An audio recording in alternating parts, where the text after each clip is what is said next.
Today, I wanted to go over a really awesome shot that we got from Mix magazine. The magazine in this edition goes over a bunch of behind the scenes information on the recording process of Unlimited Love and some more insight into John Frusciante's gear. So the Mix magazine is going to be linked in the description down below for you guys to check out, and I highly suggest you guys do. But for today, I wanted to go over the shot we got of John Frusciante's guitar rack in the studio, because this kind of clarifies a few different things that we were just assuming until this point. So what I'm going to do is we're going to start with the back of the guitar rack and work our way forward, kind of going from the most prominent guitars to the least prominent Red Hot Chili Peppers, more or less, is kind of ironically the order that it goes in, so that's what I'm going to go with. So starting from the back of the rack, we have that 62 Strat, the holy grail John Frusciante guitar pretty much, and it's the one that everyone just most commonly associates with John. I've done a whole separate video just dedicated to this guitar. It'll be carded up above for you guys to check out if you haven't done so already. This is a guitar though that needs no introduction, used heavily during the By the Way and Stadium Arcadium recordings, and obviously going to be very heavily used for Unlimited Love as well. Following that 62 Strat, we have John's second most iconic Stratocaster, and it's the Maple Board 55 Strat.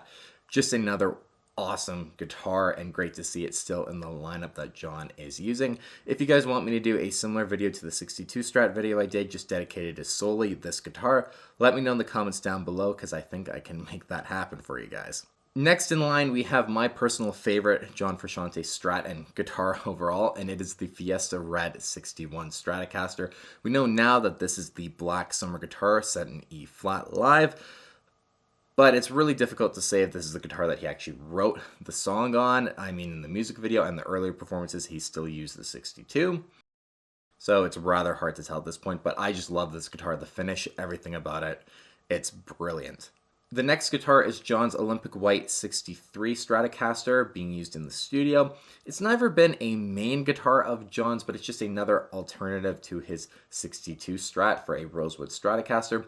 Another brilliant looking guitar. Olympic White is one of my favorite finishes, so it's really awesome again to see John sticking with this guitar as well. The next guitar in the rack, even though you can't really see the body, we know is going to be that 1960 Telecaster, another fan favorite guitar. That one I do have a full video planned on dedicated to that guitar, chatting about it, some iconic performances, so hit subscribe if you want to be notified when that video comes out. It's going to be a really fun one. It's another great guitar and arguably one of John's most famous guitars that he's ever used. That Telecaster or the 62 Strat, depending on what camp you're in, is the best Frusciante guitar.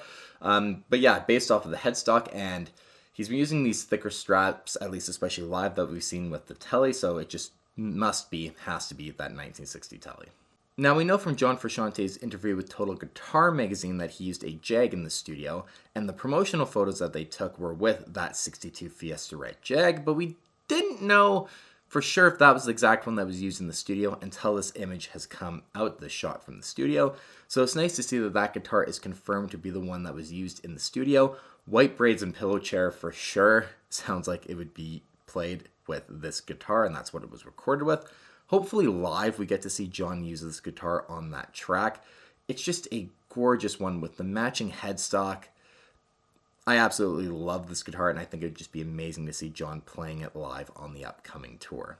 Now, one surprise in the rack that I definitely wasn't expecting appears to be a Fender Roland Ready Strat, and it looks to be the Made in Mexico version, just based off of the shot we get here.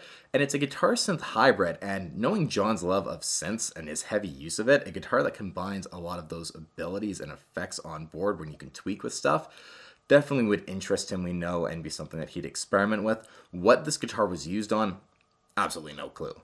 But it's kind of cool to see him using this guitar in the studio, and prices on Reverb might be slowly going up on these after people start realizing this is what has been used. But just an interesting kind of out of left field guitar for John to use. And lastly here we have a Yamaha SG. The specific finish on the one in the rack here looks to be what they called deep green to me. Definitely not that iconic deep purple that Frusciante has mentioned is his favorite Yamaha SG. And I don't think we've ever seen this color from John in any of the images at least, so identifying which model exactly it is going to be a little bit more difficult. I'm certainly not an expert on these old school Yamaha SGs, especially with the differences between the 1500 and 2000. At this angle, I've tried to research the differences. I can't tell which one it is. If you know more about these guitars than I do, please leave a comment down below and let us know if it's a 1500 or 2000 and why. That'd be awesome, just to help clarify that. And there you guys go. That is the whole electric guitar rack from the Unlimited Love recording process that we kind of know of that was used.